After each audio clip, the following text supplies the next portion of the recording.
What about now that you're out? Do you have any plans for marriage or anything of that type? I have no plans for marriage. Nothing at all, so you're still very much available. Okay. Elvis, August 16th, 1977. The day the music didn't just stop, it shattered. Elvis Presley, the most famous human being on the planet, was found unresponsive on the bathroom floor of Graceland at 42 years old. By the time the ambulance arrived, by the time the doctors worked and failed and stepped back with that look on their faces that says everything without saying a word, the news was already bleeding out into the world. Radio stations broke format. Television anchors stumbled over their words. Grown men pulled their cars to the side of the road and wept. The grief was global, immediate, and absolutely suffocating. But inside Graceland, inside that white-columned mansion on Elvis Presley Boulevard in Memphis, Tennessee, something else was already happening. Something that had nothing to do with grief. Something that had everything to do with money. Colonel Tom Parker was on the phone before the body was cold. Now, if you don't know who Colonel Tom Parker was, here's what you need to understand right now. He was not a colonel. He was not even American. He was Andreas Cornelis van Wyk, a Dutch immigrant who had reinvented himself so thoroughly that he convinced an entire country he was a Tennessee-born military man. What he actually was, what he had always been, was the most ruthless, calculating, financially predatory music manager the entertainment industry had ever produced. He had discovered Elvis when Elvis was still a hungry kid from Tupelo with grease in his hair and lightning in his hips, and from that moment forward, Parker had fastened himself to Elvis like a parasite to a host. He took an almost incomprehensible 50% of everything Elvis earned. Not 30, not 25, 50. And for over 2 decades, he controlled Elvis's career, Elvis's image, Elvis's schedule, Elvis's contracts, and, many people would argue, Elvis's soul. When Elvis died, most managers would have gone quiet, out of respect, out of grief, or at least out of the basic human instinct to let the flowers be laid before you start calculating the estate value. Parker did none of that. He reportedly made contact with Urker Records within hours of Elvis's death to discuss how to handle the catalog going forward. Hours. The man didn't even wait for the funeral arrangements to be made. And here is where the story gets complicated. Because there was someone else in that equation who had every reason to shut the door on Colonel Parker forever. And didn't. That person was Priscilla Presley, Elvis's ex-wife, Lisa Marie's mother, a woman who, by 1977, had been divorced from Elvis for 4 years, had rebuilt her own life, and had every emotional and legal justification to look at Tom Parker and tell him his services would no longer be required. Instead, she sat down at the table, and that decision, that one quiet, calculated decision made in the wreckage of the most devastating week of her life, would ripple through the Presley family for the next 5 decades.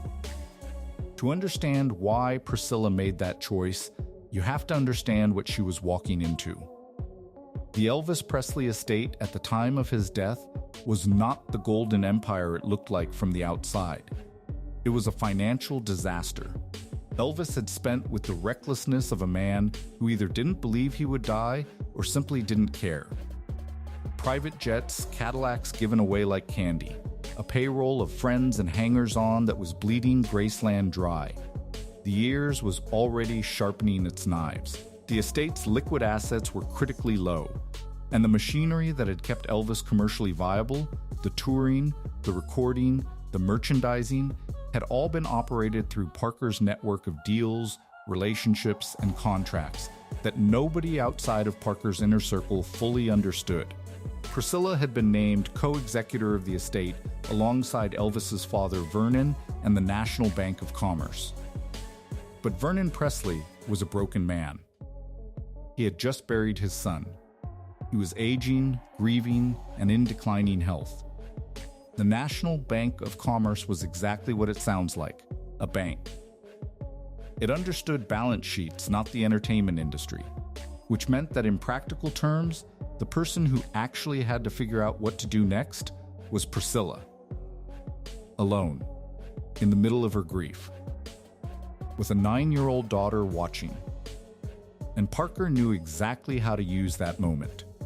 He came in not as a vulture, at least not openly. He came in as the one person who knew where all the bodies were buried. Financially speaking, he knew which contracts were active. He knew which licensing agreements were in play. He knew the record labels, the promoters, the merchandising partners. He positioned himself as indispensable. And in that specific moment, with everything collapsing around her, Priscilla had to make a brutal calculation. Could she afford to cut Parker off cold and risk the entire estate unraveling before Lisa Marie was old enough to inherit a single cent of it? Or did she need to keep him close, at least for now, even if it meant swallowing something that felt deeply, viscerally wrong? She made her choice. And what she agreed to in the months that followed was so lopsided, so staggering in its terms, that when it finally came to light years later, a sitting probate judge would look at the paperwork and use a word you almost never hear in a courtroom. He called it unconscionable. But by the time that word was spoken out loud in front of a judge, millions of dollars had already changed hands.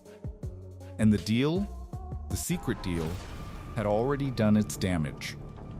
Here is something the Elvis documentaries don't linger on long enough. Here is something that gets buried under the candlelight vigils and the anniversary concerts and the beautiful, aching mythology of the man himself. In the months following Elvis Presley's death, while the world was still processing its loss, while radio stations were still playing Suspicious Minds on a loop, and fans were still making pilgrimages to Graceland with flowers they pressed against the iron gates, Colonel Tom Parker was negotiating, quietly, persistently, and with the kind of confidence that only comes from a man who knows exactly how much the other person needs him. More than 90% of the people watching this video right now still aren't subscribed, and that means most people are missing out on exclusive, untold stories about Elvis Presley you won't find anywhere else. If you don't want to miss the next revelation, now's the time. Subscribe, hit the bell, and share this video with one friend. Now, let's continue. The deal that emerged from those negotiations was not published in any press release. It was not announced at a shareholder meeting or celebrated with a handshake photograph. It lived in paperwork. Dense, deliberately complicated paperwork of the kind that is specifically designed to be understood by as few people as possible. And at its core, it was breathtakingly simple in the worst possible way. Colonel Tom Parker would continue to receive a percentage of the merchandising and licensing revenue generated by Elvis Presley's name, image, and likeness. Even in death, even with no tours to book, no recording sessions to manage, no living artist to handle. Parker had essentially negotiated himself a royalty on a ghost. And the percentage he secured was not modest. Colonel Tom Parker was Elvis's manager for over 2 decades, the architect of his career, the man who controlled nearly every professional decision Elvis ever made, and who took an almost incomprehensible 50% of everything Elvis earned. Their relationship was complicated in ways that biographers have spent entire careers trying to untangle. Parker was domineering, financially suffocating, and by most accounts, one of the primary reasons Elvis felt so trapped in the final years of his life. He needed Elvis to be a product, and products don't get to just walk away. When Elvis died, the people around Parker expected devastation. They expected a man who had just lost his primary source of income and his life's central project to be undone by it. What they got instead was something that struck almost everyone who witnessed it as profoundly strange. Parker was calm, focused. Almost immediately, he was on the phone with IRCA, with licensing partners, with merchandising contacts. Within hours of Elvis's death being announced, Colonel Tom Parker was already restructuring the business of Elvis Presley's legacy with the kind of efficiency that doesn't come from shock. It comes from preparation. Then there's the autopsy. And this is where the official story starts asking more questions than it answers. The autopsy on Elvis Presley was conducted with a speed that medical examiners themselves have since described as unusual for a case of that complexity and public significance. The initial findings were murky. The cause of death disputed almost immediately between cardiac arrhythmia and the staggering number of prescription drugs found in his system. But rather than allowing that dispute to unfold transparently, the full autopsy report was sealed. Not summarized. Not partially released. Sealed. Under Tennessee law, it was locked away from public access for decades, and the complete toxicology findings remained outside of public reach long after most people had stopped demanding them. Why do you seal the autopsy of a celebrity? What is in those findings that required that level of institutional protection? The official answer has always been privacy, protecting the family from additional pain.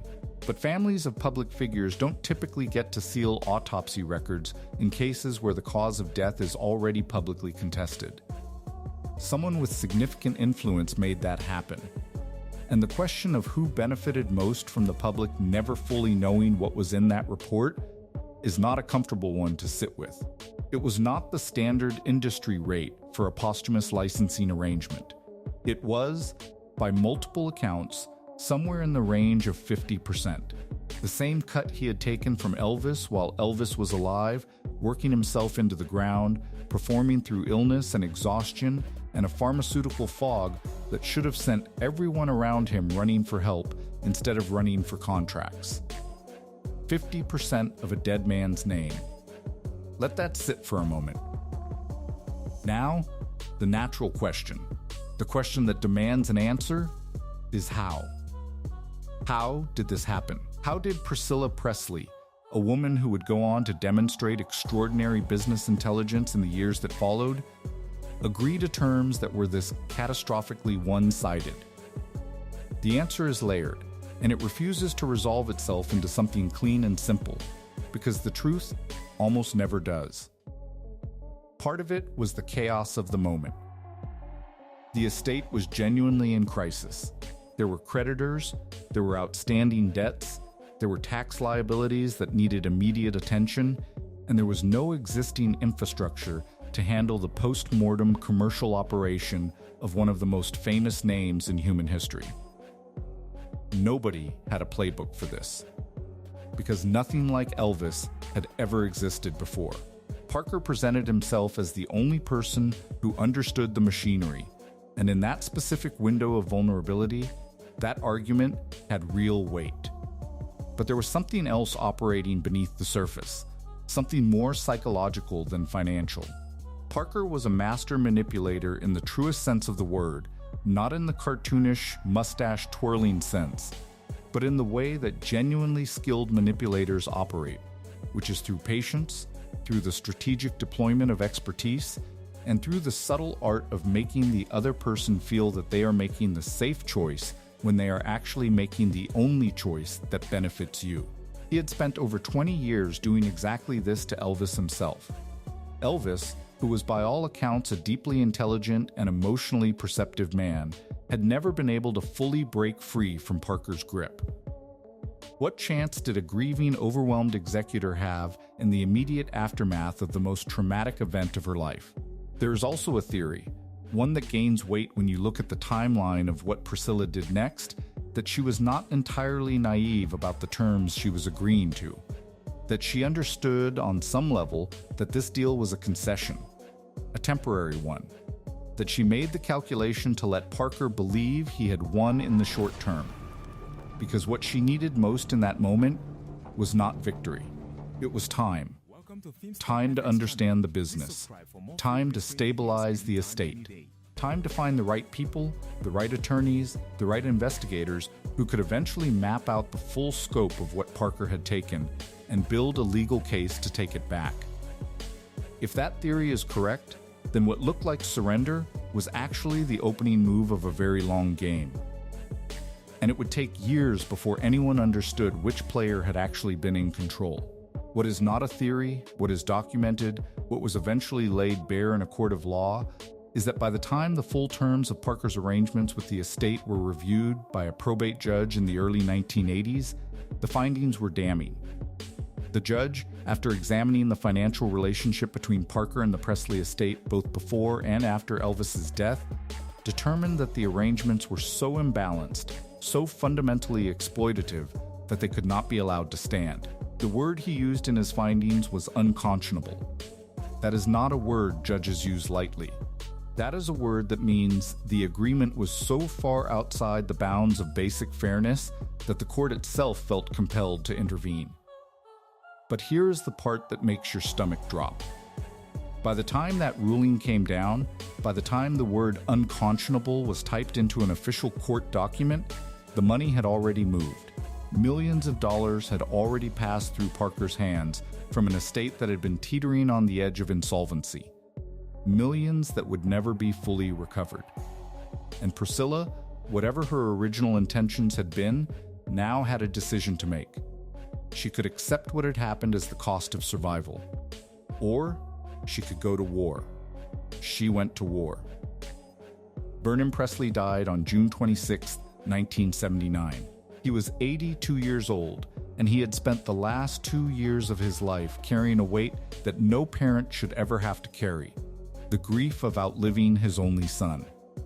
When Vernon passed, the already fragile structure of the Elvis estate shifted again.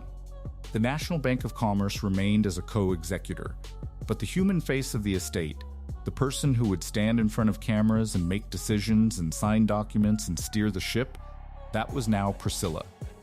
Entirely, unambiguously. And whatever deference she had extended to Parker out of necessity, whatever temporary accommodations she had made in those dark, chaotic months after Elvis died, the clock on all of that was now running out faster than Parker realized. She made her first major move quietly, the way all truly consequential moves are made. She hired an attorney named Blanchard Toole. And that decision, that single, deliberate, carefully considered decision, was the beginning of the end for Colonel Tom Parker's grip on everything Elvis had ever built. Toole was appointed as guardian ad litem for Lisa Marie, which gave him the legal standing to investigate whether the estate was being managed in a way that genuinely protected Elvis's daughter and primary heir. What he found when he started pulling on the threads of Parker's financial arrangements was not a loose end. It was an entire unraveling. His investigation revealed a pattern of conduct so systematically exploitative that it stretched back decades, all the way to the original agreements Parker had forced on a young Elvis who had no independent legal counsel and no real understanding of what he was signing away. The posthumous arrangements were bad. The lifetime arrangements, it turned out, had been arguably worse. Parker had been operating not just as a manager, but as a financial parasite with a handshake agreement dressed up in legal language, and Toole's report made that case with the kind of meticulous, documented precision that is very difficult to argue against in a courtroom. The lawsuit that followed severed Parker from the Presley estate in 1983. After more than 2 decades of taking half of everything Elvis earned, after negotiating himself a continuing percentage of a dead man's legacy, after positioning himself as irreplaceable and indispensable and untouchable, Colonel Tom Parker was out. Not quietly, not gracefully, out. And the man who had once held more power over Elvis Presley's career than Elvis himself had held, walked away without the empire he had spent his life constructing on someone else's talent. But here is the part of this story that people consistently underestimate. The part that gets overshadowed by the drama of the lawsuit and the satisfying narrative of the villain being dethroned. Because what Priscilla did after Parker was gone was not just impressive, it was extraordinary. It was the kind of business transformation that gets studied in EMBA programs, except this one happened in real time, in public, with the most scrutinized name in American cultural history as its subject. When Parker was cut loose, the Elvis estate was valued at somewhere around $5 million. $5 million sounds like a lot, until you understand that it was hemorrhaging money that Graceland itself was an operational cost rather than a revenue source, and that the trajectory without intervention was not stability, it was collapse. Priscilla changed the trajectory entirely. In 1982, she made the decision that many people around her thought was either visionary or insane, depending on who you asked. She opened Graceland to the public. The idea of turning a private family home, the home where Elvis had lived and died, where his parents were buried, where his daughter had grown up, into a tourist destination felt to some people deeply uncomfortable, even exploitative. But Priscilla understood something that the skeptics didn't, or wouldn't. She understood that Elvis did not belong only to his family. He never had. He belonged to the culture that had created him and that he had in turn transformed, and the people who loved him, the millions of them, across generations and continents, deserved a place to bring that love. Graceland became that place. Within its first year of operation, it drew more than 500,000 visitors. It has never stopped drawing them since. From there, the rebuilding was systematic and relentless. Licensing agreements were renegotiated on terms that actually reflected the commercial value of the Elvis name rather than the desperate circumstances of a family in crisis.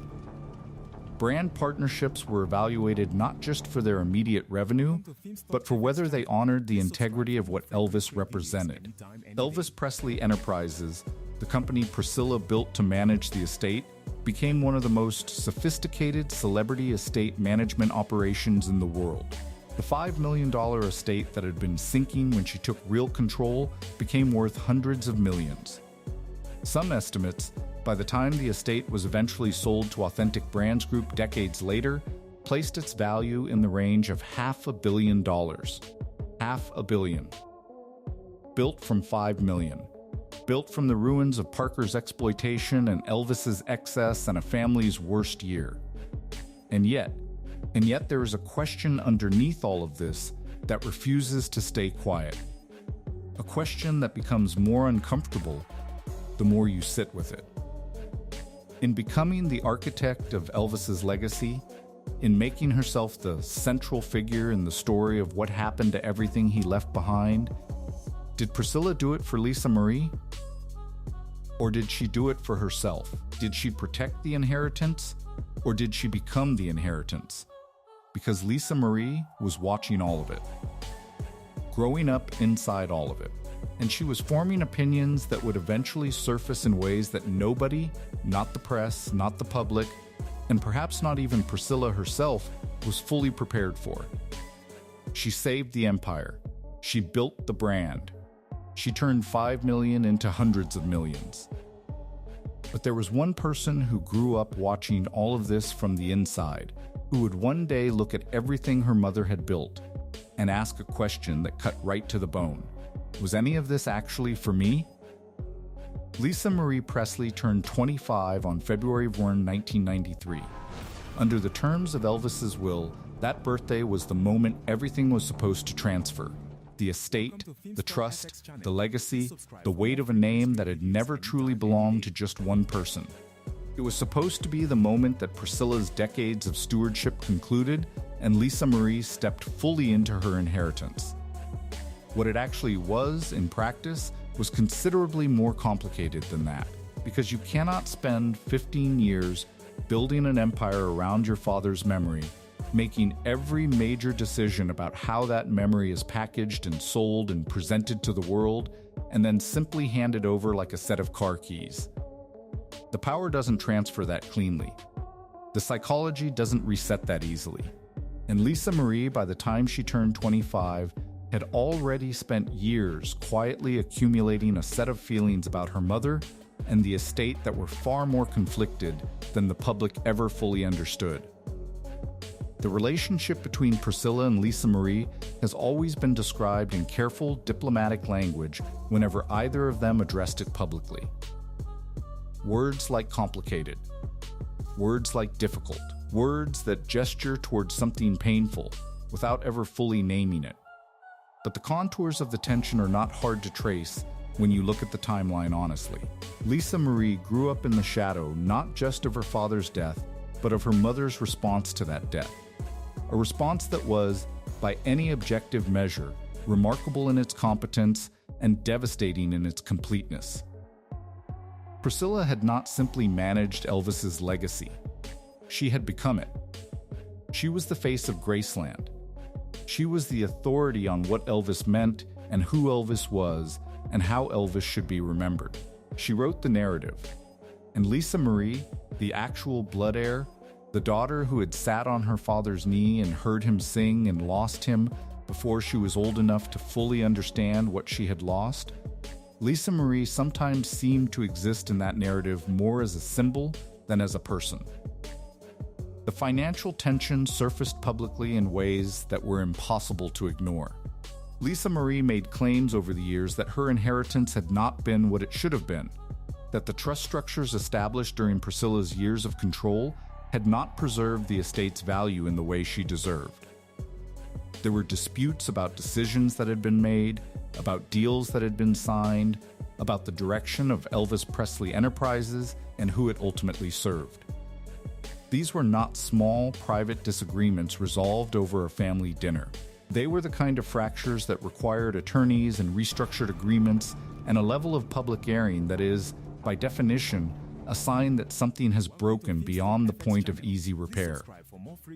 The crown that Priscilla had built was magnificent, but the person it had been built for didn't always feel like it had been built for her at all. And then there is the deeper wound, the one that exists beneath the financial disputes and the legal paperwork and the public statements, carefully worded to avoid outright accusation.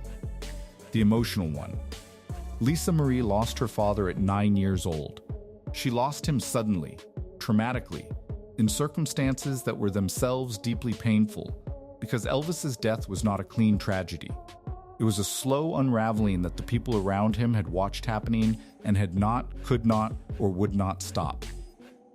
And in the years that followed, the person who was supposed to be her anchor, her constant, her mother, that person had been consumed by the enormous project of saving what Elvis left behind. There is a version of that story in which Priscilla's devotion to the estate was the greatest act of love she could have offered her daughter. And there is another version, the version that Lisa Marie seemed to carry in her bones, in which the estate had become a rival for the attention and the care and the presence that a grieving little girl had needed more than any amount of money. Colonel Tom Parker died on January 21, 1997, in Las Vegas. He was 87 years old. He died largely without the empire he had spent his life accumulating on the back of another man's genius. He died having been legally severed from the Presley estate, having been exposed by court findings as someone who had operated with fundamental dishonesty toward the artist he claimed to serve. History has not been kind to him, and that unkindness is earned. But here is the irony that history doesn't always linger on long enough. Parker built his entire career on controlling what Elvis couldn't see clearly, on positioning himself as indispensable to someone who was too trusting, too loyal, or too exhausted to look closely at what was being taken. And Priscilla, the woman who ultimately destroyed him, had spent the years of her own power doing something that rhymed uncomfortably with exactly that. Not with the same malice, not with the same greed, but with the same tendency to place herself at the center of something that belonged, most deeply, to someone else. She saved Elvis's legacy. That is real. That is documented and undeniable and genuinely extraordinary. But she may have lost Lisa Marie's heart along the way. And when Lisa Marie Presley passed away in January of 2023, the full complexity of everything that had happened between them, everything that had been built and broken and never quite repaired, became a grief that the public could feel without being able to fully articulate. Because that, more than anything, is the real cost of the secret deal. Not the millions that Parker took, not the court battle that removed him, but the quiet, irreversible cost of choosing legacy over presence, empire over intimacy, and a dead man's name over a living daughter's need. That is the price Priscilla paid. And if that isn't the most Elvis Presley story ever told, love and loss, tangled together so completely that you can't tell where one ends and the other begins, then I don't know what is. If this story hit you the way it hit me, drop a comment right now and tell me, do you think Priscilla was a hero, a villain, or something far more human than either of those words can hold?